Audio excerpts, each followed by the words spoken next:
My name is Lady Vickie Slaughter, and I'm a storyteller.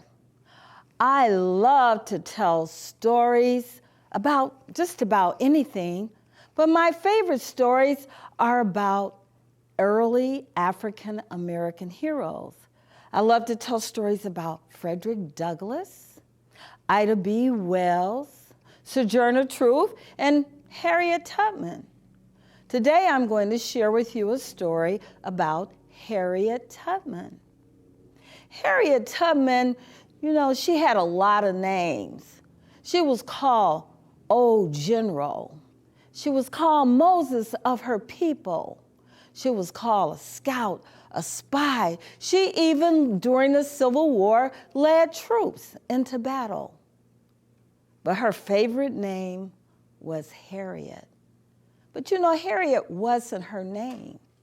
She named herself Harriet because she loved her mother.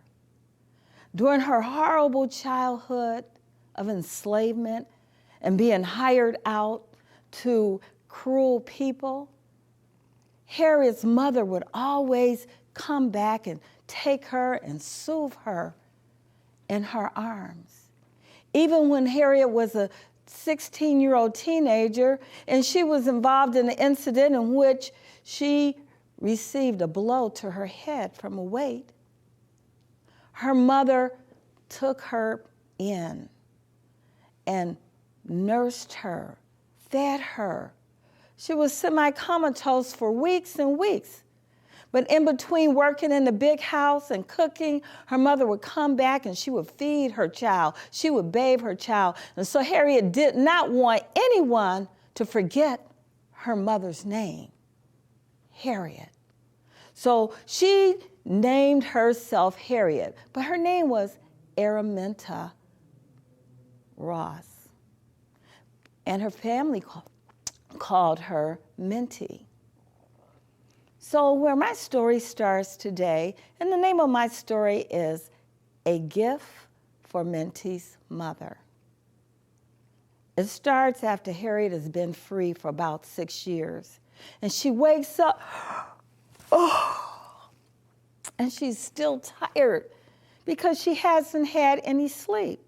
She says, this has been going on for a fortnight, 2 weeks, 14 days. I haven't had any sleep because I have been dreaming about my mother. My mother has been weeping and wailing and wringing her hands. Something must be wrong down on that plantation with the old folks. So I've got to go and see about them. But I haven't worked in weeks. I do day work, I wash clothes, I cook.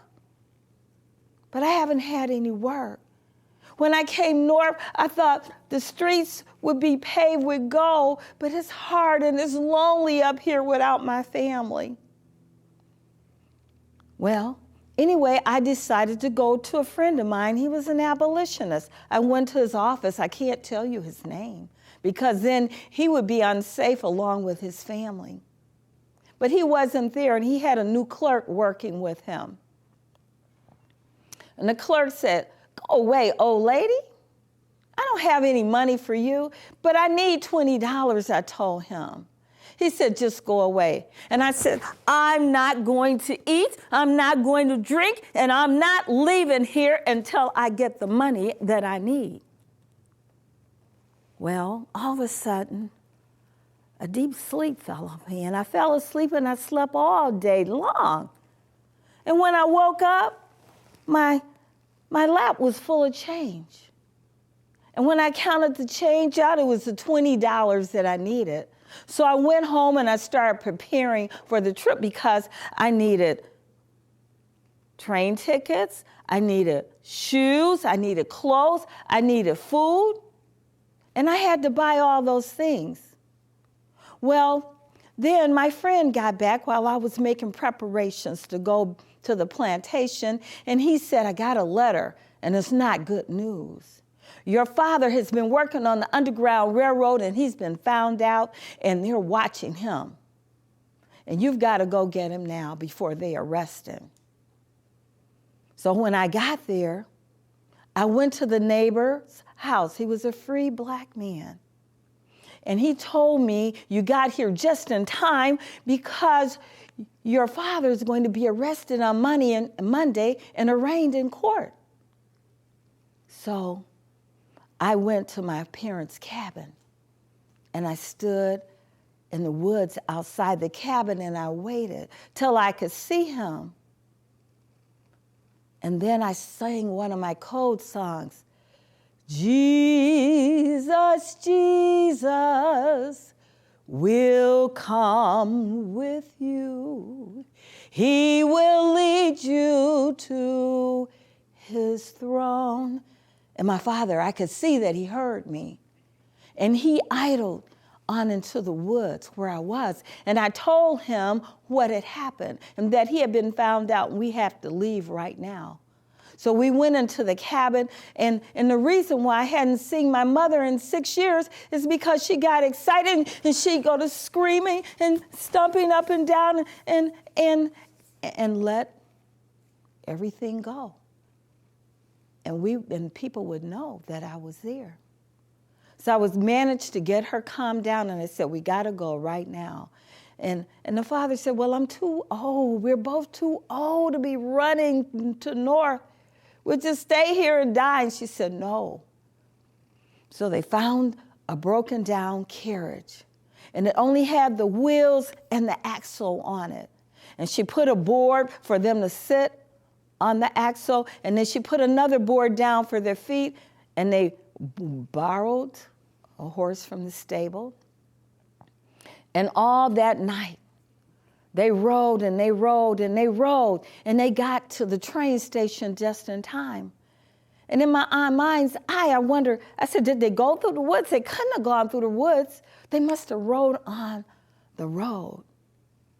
Anyway, when they got there were pictures of Harriet all over with rewards, $40,000 reward, $100 reward, all over. But she went up and she bought the tickets. But what she did, she bought a ticket for her to go south and her parents to go north to the next conductor. When her mother found out, she started her screaming and crying against it. Mom, you have got to go north. I will join you. So they traveled on north, and Harriet, she went south. And while she was on the train, slave catchers came over. And so she had to pick up a newspaper, but she was frightened because she didn't know if she had it upside down or not because she couldn't read. But they walked on by her and they left. So Harriet, she went north to the next conductor. She got her parents and they escaped on to St. Catharines, Ontario, Canada. And there they were safe. But then her mother said, oh, I can't stand this place, it's too cold. But then after the war, Harriet was able to buy a brick home and move her parents to the brick home in Auburn, New York. So you can go there and see that home now. But Harriet, she gave her mother the best gift that she could have. Oh, freedom, oh, freedom, oh, freedom over me.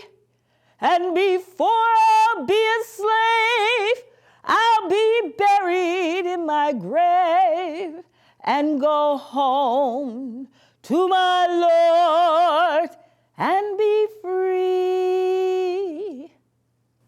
A gift for Minty's mother. Thank you.